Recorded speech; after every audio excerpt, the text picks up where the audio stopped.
Tonight on SportsDesk. Kane storm Doak. Gio Alonso takes us to Tallahassee and shows us how the Hurricane fans took over enemy territory. Plus, tip-off in the Tar Heel State.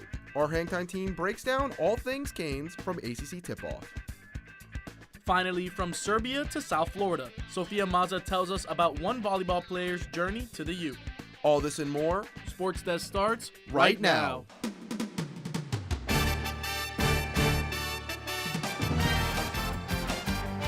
I'm Ed Reed, and you're watching SportsDesk. Hi, I'm Reese Davidson. You're watching SportsDesk.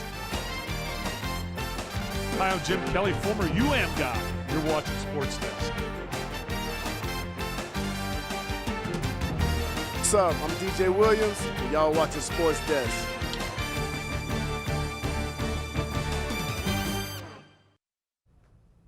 Hello, everyone, and welcome back to SportsDesk. I'm Shea McDonald. And I'm Manny Nacarado. Thank you for joining us. And Shay, the Canes hit the bye week yet again this season. Yep, but last weekend was a really fun matchup. Canes dominating over there in FSU. Yeah, let's send it off to Tallahassee and take a look at those highlights from Doak Campbell Stadium.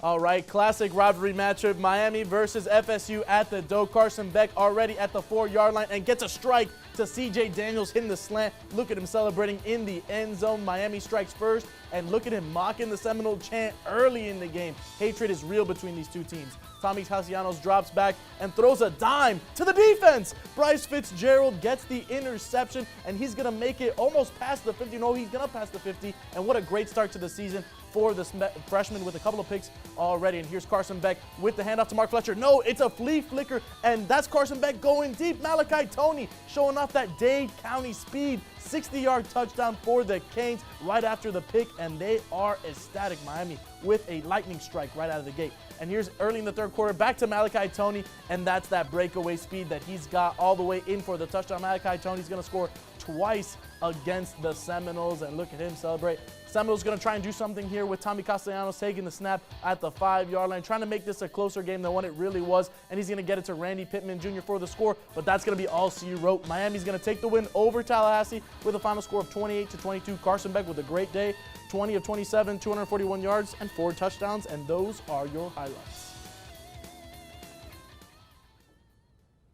The Hurricanes are in the middle of their second bye week, but with a shaky fourth quarter against FSU, there's still plenty for this team to clean up before their matchup against Louisville Cardinals next Friday. Our In the Trenches crew is live in studio with a breakdown of it all. Guys? Thanks, Shay. Welcome to In the Trenches. I'm your host, Ashley Friedland, joined by analyst Luca Mucciardi.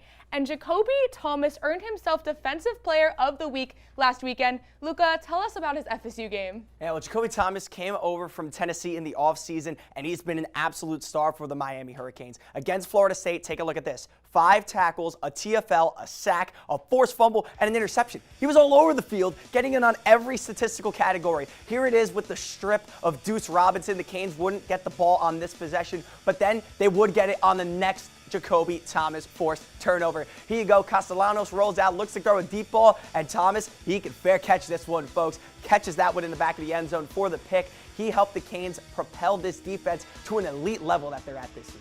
Miami did dominate that FSU game last weekend, but something happened in the fourth quarter. So what changed? Well, the Canes were able to jump out to a 28-3 lead at one point in this game because of plays like this. CJ Daniels one-on-one man coverage, give him a slant in the red zone. And then the blur heard around Malachi Toney on the flea flicker bomb from Carson Beck. But then Tommy Castellanos found his groove, stopped throwing the ball away, and started making plays with his legs.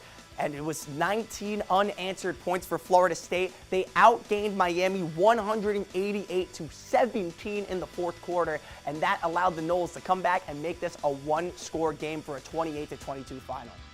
Now it's the middle of the season for college football, so let's head to Luca's Looks to talk about some of the takeaways for the rest of the season. Yeah, Lucas Looks this week. I want to look ahead at the rest of the season. 7 games left on the schedule. First up, spreading the wealth. Last week it was the CJ and Malley show. Want to see a little more Keelan Marion, a little more out of some of these other guys like Joshua Moore, and also out of these two, Jordan and JoJo. Jordan Lyle, only 29 rushing yards so far this season. He's finally healthy. JoJo Trader hasn't had a reception yet. He's healthy too. Let's get these young bucks up and going. And then finally, all gas, no brakes. 7 games left, 4 more at home. Let's see the Canes rattle off 7 more wins. Let's see what the Canes can do, but that's all the time we have for you guys today. Back to you guys at the desk.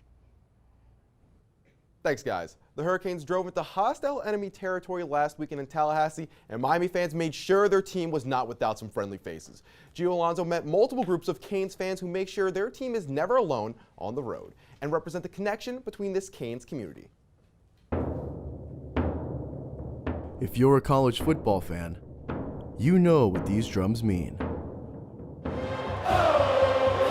Miami defeated Florida State in the 70th all-time matchup between the Canes and the Noles. And though Coral Gables and Tallahassee are separated by nearly 500 miles, Canes fans proved that no distance is too far to support their team. Me, myself, living in Tampa, I'll go to all the games. I drive to all the games, you know, and everybody thinks I'm crazy. But if you love the Canes, you do whatever it takes to go see the team. Even deep in enemy territory, Miami fans continue as they've always been, loud and very proud. We've been in the highs and lows. You know, to see the fandom again. I've been here where there's only like a couple cars. Now, like Mario said, he will build it, and he sure did. But for many traveling fans, the experience isn't about the joy of a win, but rather who that joy is shared with. Hanging out with all my people right here, man. I've known these people for over 20 years. Most of them right here for over 20 years. That's what life's about, man. If we win, we win. If we lose, I still got my people around me. We're probably the only team who have most fans who never went to the school. Anybody can come from anywhere and support this team as a family. Despite the media frenzy surrounding Saturday's game, fans understand that this rivalry is about more than rankings and records. You got the history of the wide rights, the wide lefts. During the week, you hear people talk back and forth.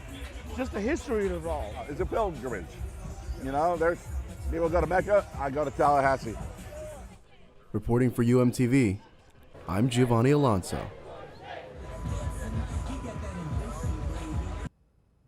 Thank you, Gio. And the Hurricanes have stormed through the state of Florida, making them back-to-back state champions. But Johnny Munchin is here with a Florida college football weather report in this week's edition of Behind the Post. Johnny? Before we get started, I have 2 things to say. Number 1, Cam Scatterbu, you are my favorite player alive right now. And number 2, Philadelphia, what happened? Now that I got that out of my system, I think it's time I take all of you behind the post. I'm Johnny Munchin, and I'm your host. While Florida is a beautiful place to call home, many cities have been devastated by a storm that has seemingly been unstoppable for the past 2 months. So today, I'll be your meteorologist to take you through this powerhouse of a hurricane. First off, taking a look up the north coast of Florida, Daytona Beach, a very dreary area if you ask me, not too much going on there, but they've hit quite the dry spell for the last 14 to 15 years. That dry spell is not going anywhere, as you can see. Right now, they're going to be drier than the Sahara Desert. Now, going to Gainesville, more central Florida, looking a lot like Rainsville recently. Drab, bleak, slow, ugly, just overall inconsistent with their weather, falling short of the great history that we know the city has. And finally, going very north in the Panhandle, Tallahassee, the state capital, they had the worst of it this weekend, folks. The fans, campus, and culture of Florida State was absolutely wiped out by one of the strongest hurricanes we've seen in years brewing in the Coral Gables region. We actually have a look at Tallahassee right now, but for all of our Florida State viewers, remember, what I'm about to show you will be very, very difficult to watch. You gotta want this more than them, and you do, because you trained for this better than they have. From the start, you make them know what this all is all about. You understand me? All right, I think that meteorology might not be the best for me. Luckily, I still have the best job in the world right here on SportsDesk, sharing all of Cane's social media with you. I'm Johnny Munchin, and I just took all of you behind the post. Back to you. Thanks, Johnny. For the people at home, he is not a professional meteorologist. But coming up on SportsDesk, from Eurobasket to college ball, Sophia Mazza sits down with an accomplished international hooper. Stay with us.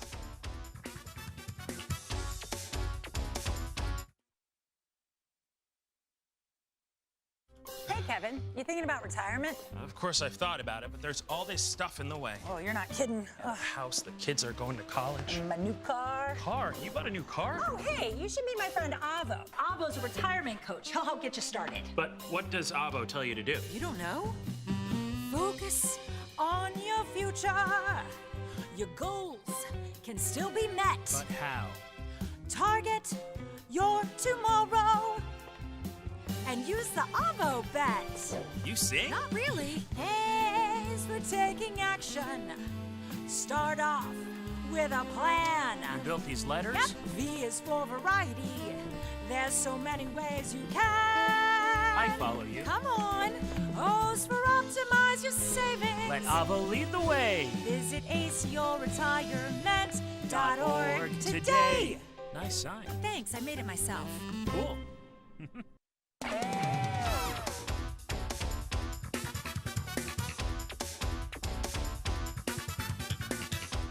Hurricanes basketball made the trip to North Carolina for ACC tip-off this weekend, and both the men's and women's teams had a lot to say. Our Hurricane Hangtime crew has all the highlights. Guys?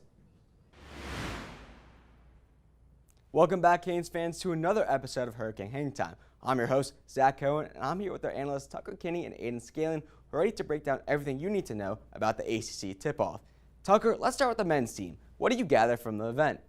Well, Zach, the men's side was represented by Jay Lucas, Trey Donaldson, Malik Renew, and Ernest Uday Jr., and they talked a lot about personnel and play style. On the personnel side, it looks like these three players will be the core for this season, but it's bigger than that. Each player was quick to praise the staff for not only building them up as athletes, but as people outside of the court. On the play style side, Lucas reiterated the need for a culture of defense, with Ernest Uday Jr. adding, "We need to hang our hats on the defensive end. The tougher team wins, always." So what can we take away? Well, the players are sold on this vision, which will spell good things for the court as Lucas has a hold on this locker room. But it means that since this is Lucas's team, pressure could mount quickly if they don't get results against early teams like UF, which could pose questions heading into ACC play. Thanks, Tucker. On paper, this team has a ton of talent, but it will come down to how well they connect on the court when the season starts. Now let's go over what's up with the women's team. Aiden? Thanks, Zach. Trisha Cullip was sure to mention how she feels a lot more comfortable entering her second year as opposed to the transfer in from Toledo last season. When asked about a top 10 freshman class and a top 15 transfer portal, Cullip was sure to mention that she recruited her new talent based on skill, but also players that want to cultivate a strong team environment. As for expectations, Cullip expects fans to really enjoy this season as they've gotten quicker and stronger, jokingly adding that she's no longer the tallest player in the huddle thanks to the ads of Rashaya Kyle and Candace Pitaku. As for ACC expectations, Cullip expects a competitive team in conference play due to increased ability to defend while still maintaining a quick pace of play on offense. With a season of high expectations, for Cullip's side, we're just over 3 weeks away from regular season tip-off.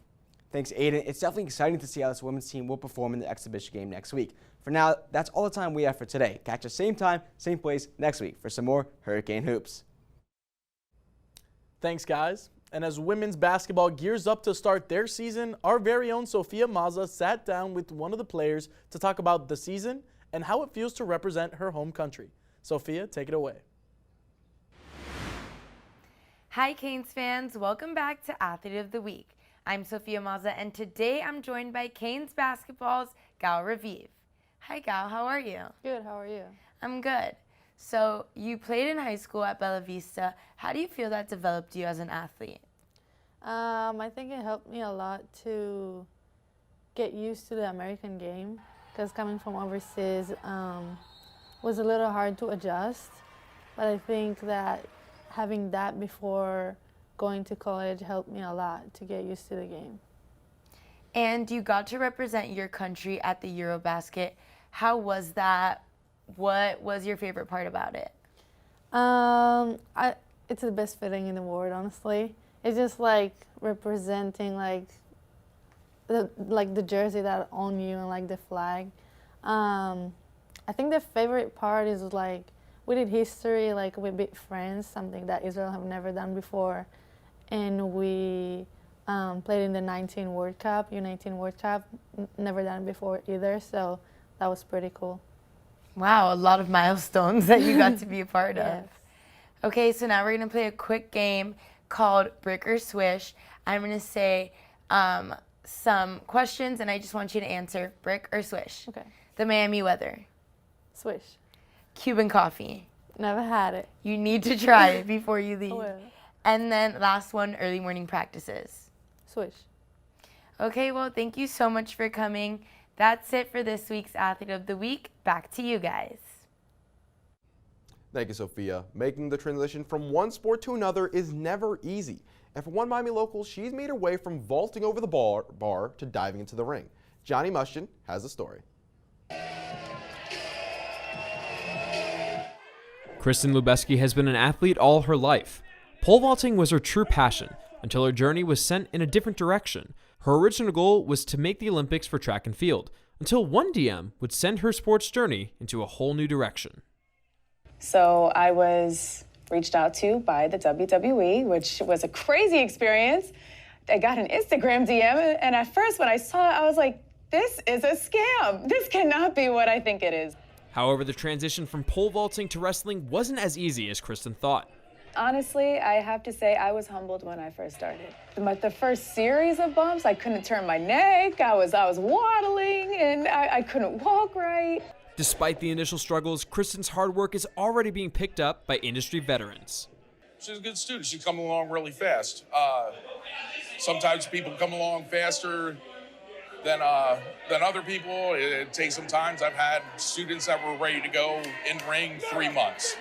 It all depends, but Kristen's doing a really good job. She's coming along real fast. She's learning really fast, and she's tough. And even though Kristen has been in the ring for just less than a year, she is already trying to make an impact on others.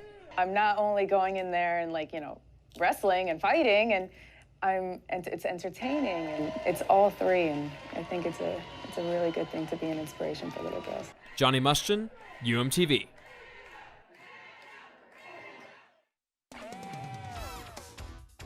Up next, we go live to the Knight Sports Complex with the latest on Hurricanes volleyball as they try to continue to keep that momentum going. But first, it's time for some trivia.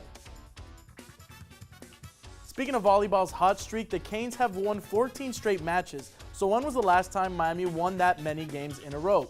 Was it A, 1999, B, 2002, C, 2011, or D, 2019? Find out after the break.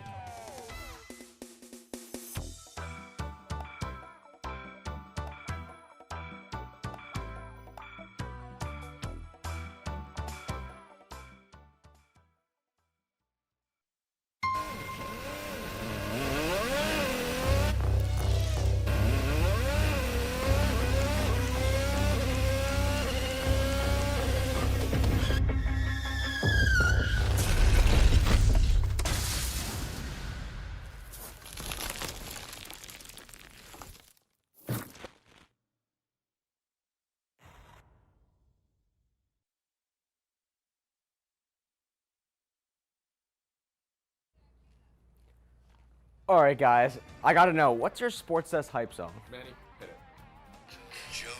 Great song choice, Manny. I'm in a spooky mood. It's the spooky season, gentlemen. It's spooky season. It was a graveyard smash.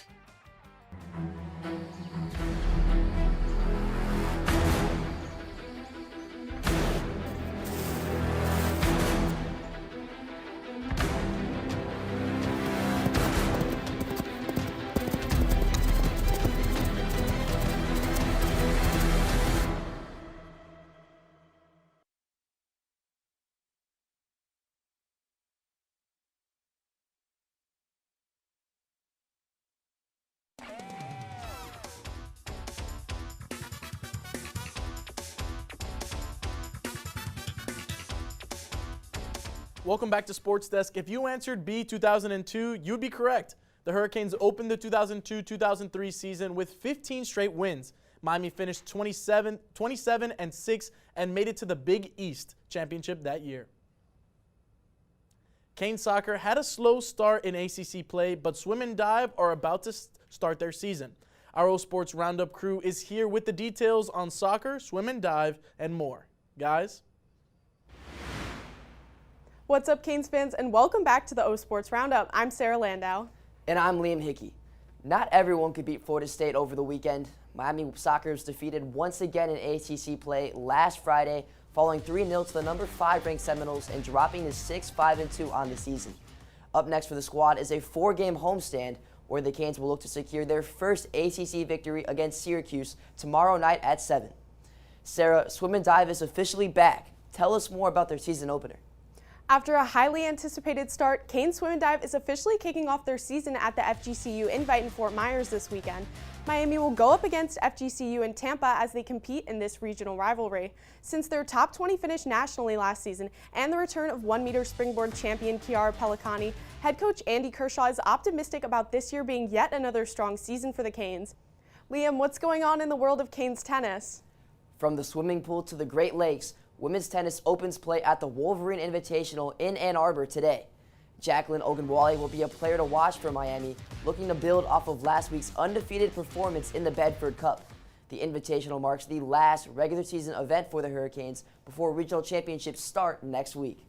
Moving courtside, women's volleyball has a massive game tonight. Sarah, tell us more. After 5 consecutive road matches, Hurricanes volleyball is finally back in Coral Gables as they face both Pitt and SMU this weekend for 2 top 10 matchups. Now that the Canes have hit their halfway point in the season, these next few weeks will be crucial for the team in determining their postseason chances. That's all we have for this week's O Sports Roundup. Back to you. Thanks, guys. Right now, Hurricanes volleyball is trying to keep their 14-match streak alive, and right now they're facing against ranked 4 Pitt, which is possibly their biggest match of the season. And our reporter, Dylan Davis, is live in the Knight Sports Complex with an update on how the match is going for the Canes. Dylan, what's it looking like? Shay, I'm live at the Knight Sports Complex where the environment here is electric. You should have seen the line on the way in this place. Number 18th ranked Miami is about to face off against number 4 Pitt. And I had the opportunity to speak to one of the players earlier in the week and I said, how are you feeling before this game? She said, we're hungry. The Canes are ready. They have not lost a game in the last 14 matches and they don't want to lose one now. The Canes will face off against number 10 ranked SMU on Sunday, October 12th, reporting live from the Knight Sports Complex. I'm Dylan Davis, UMTV. Thank you, Dylan. The road to recovery can be hard for any athlete, but it's even harder when home is thousands of miles away. Sophia Mazza has the story of one Canes volleyball freshman and her teammate who's helped her get back. From the moment she picked up her first volleyball in Serbia, Sonja Danilovic knew it was her passion. When I played volleyball, first time, first tournament, first point, first match point, volleyball gave me a feeling no other sport did, and I felt it very young.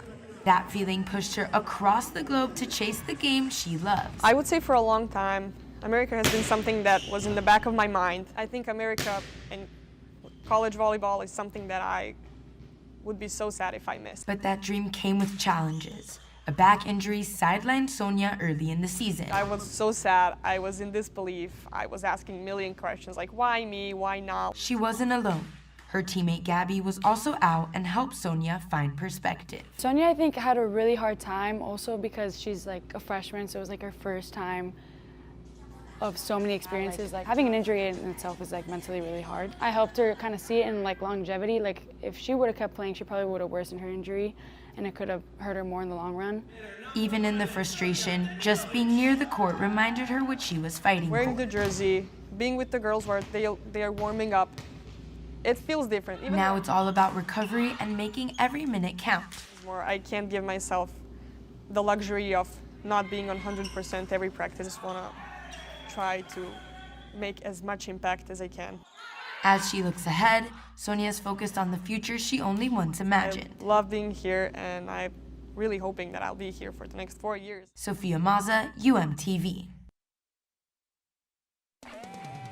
Thanks, Sophia. Still ahead on Sports Desk, on a roll. Mia Hausman takes us to one local park that takes a puck outside the ice rink. Don't go anywhere. Sports Desk will be right back.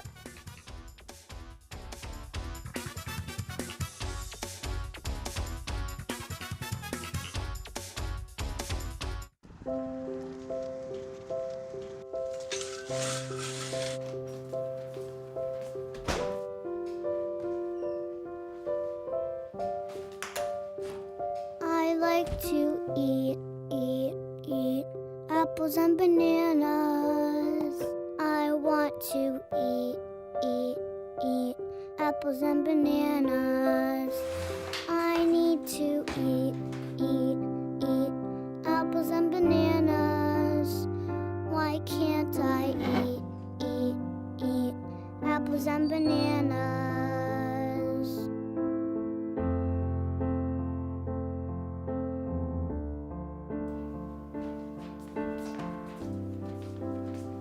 Support the Feeding America nationwide network of food banks to help provide meals to those in need.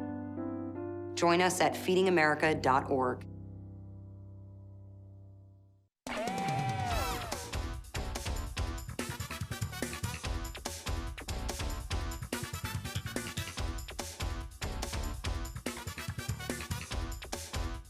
With the Florida Panthers' recent success, the team has turned the 305 into a hockey town. But some of the hockey played down here isn't on the ice, but rather on the cement. Mia Hausman has the story. In the parking lot of Palmetto Golf Course, there's a curious sound in the air. The sound of hockey sticks. That's because this lot is also home to the Miami Roller Hockey League. We grew up kind of watching the Panthers when they became a team. At the time, the hockey buzz down here was really, really big. A lot of people were kind of getting into it. And the way they got into it was not going to an ice rink, but by throwing on rollerblades and hopping in front of their house and playing street hockey. AJ Artiles began managing the rink about 15 years ago, sparked by his love for the sport and the lifelong teammates it gave him. The friendships and connections I've built with many players throughout that entire time, I still hang out and see and interact with. This community led Artiles to meet Jorge de Moya, a player in the adult league, coach in the youth league, and father to some roller hockey players himself. So I strapped on Ninja Turtle skates and a Paw Patrol helmet and brought him out here for his first lesson. Soon enough, the roller rink became more than just a hobby. It became a place of belonging. He grew up as a kid that was a little bit different and a little bit unique and wasn't really sure where he was going to fit in. And as soon as you put him out here on the rink, he felt that's exactly where I should be. It's traditions like piling onto the birthday kid and beating them up, or captains giving their teammates their first goal puck that continue to foster this home away from home for so many players. The impact that a tight-knit community makes, especially for a community that doesn't get the opportunity to play a sport like this, is just absolutely 100% needed. That tight-knit community is what makes this rink feel like paradise, but there are uncontrollable factors that are weighing on team morale. The rink is vulnerable during the rainy season, canceling practices and games in the short term due to water, and in the long term due to cracks in the cement. A roof would go an extremely long way in preventing a lot of these things and just making hockey more of a regular thing that doesn't get canceled for the kids or for the adults as well. According to de Moya, filling some gaps in the cement could set up the league to lead the sport. This community is on the threshold of becoming a huge epicenter for roller hockey. Everybody's looking at pickleball, everybody's looking at baseball. There's plenty of funding for that. This sport and this community needs this funding to keep up. For now, it's about making the most of every skate and nurturing a community that plays for the love of the game. Reporting for UMTV, I'm Mia Hausman. Thanks, Mia. Last year, every weekend, you could find Travis Hunter both on offense and defense making ridiculous plays with the ball in the air. While those plays haven't happened as much this season, Monday Night Football gave us a glimpse into seeing what he can do on the biggest stage. Let's head to Everbank Stadium for this week's Play of the Day. Chiefs taking on the Jaguars. Jags 4-1 trying to stay above the AFC South, and it's Trevor Lawrence stepping up in the pocket. He's going to say, screw it, Travis Hunter down there somewhere, and he's going to go over two Chiefs defenders on their heads. Look at that, going over one Chiefs defender, surviving the contact from both of them, and Travis Hunter has this week's Play of the Day. Earlier, we learned about the Canes fans who made the journey to FSU over the weekend. But us at SportsDesk also made the trip to Tallahassee for the game. So yeah, there was a bunch of us there in Tallahassee for the amazing rivalry game. Our executive producers, Delaney and Taryn, both there. Also Jacob. And look at that atmosphere. Absolutely amazing. There's Luca Macciardi, and I think that looks to be his dog. And there's the whole stadium. Again, the Canes taking the field. Michael Irvin looking like a mascot. He's looking like Sebastian the Ibis out there. And Shea, what an amazing atmosphere to be at in Tallahassee. It looked awesome. Manny, it was so fun to be there, especially down there on the sidelines when the game's starting to end. And all the SportsDesk people are all in one area having a good time. It was really fun, really an unforgettable experience. And it's always good to get a W in Tallahassee. But that's all for today's show. Thank you for joining us. Catch us here next week, same time, same place. Have a great evening.